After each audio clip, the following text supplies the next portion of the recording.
भारताने जगाला शून्य ही संकल्पना आणि संख्या दिली। हा प्रत्येक भारतीयासाठी अभिमानाचा विषय आहे। पण त्याचा पहिला वापर कसा आणि कुठे झाला हे तुम्हाला माहिती आहे का? याचा इतिहास अत्यंत रंजक आहे। शून्याचा सर्वात जुना लिखित पुरावा बक्षाली हस्तलिखित मध्ये मिळतो।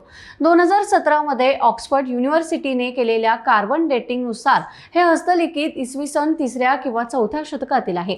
याचा शून्याचा वापर एका ठिपक्याच्या रूपात केला गेला होता, जो प्रामुख्याने प्लेस होल्डर म्हणजे स्थान दर्शवण्यासाठी जसं की 10 किंवा 100 असा वापरला गेला। शून्याला केवळ एक जागा दर्शवणारं चिन्ह न ठेवता त्याला एक स्वतंत्र संख्या म्हणून गणितीय प्रक्रियेत आणण्याचं श्रेय ब्रह्मगुप्त या महान भारतीय गणित तज्ञाला जातं। त्यांनी ब्रह्मस्फुट सिद्धांत या ग्रंथात शून्याचे नियम मांडले। ग्वाल्हेरच्या किल्ल्यातील एका 9व्या शतकातील मंदिरात शून्याचं शून्य हे आजचं आधुनिक वर्तुळाकार रूप पहिल्यांदा कोरलेलं आढळतं। थोडक्यात सांगायचं तर भारताने शून्याला केवळ रिकामी जागा मानलं नाही, तर त्याला गणिताचा आत्मा बनवलं। तिथूनच पुढे हा शोध अरब जगतात आणि नंतर युरोपमध्ये पोहोचला। शून्याची ही कथा तुम्हाला कशी वाटली आम्हाला कमेंट बॉक्समध्ये नक्की सांगा आणि चॅनलला फॉलो नक्की करा।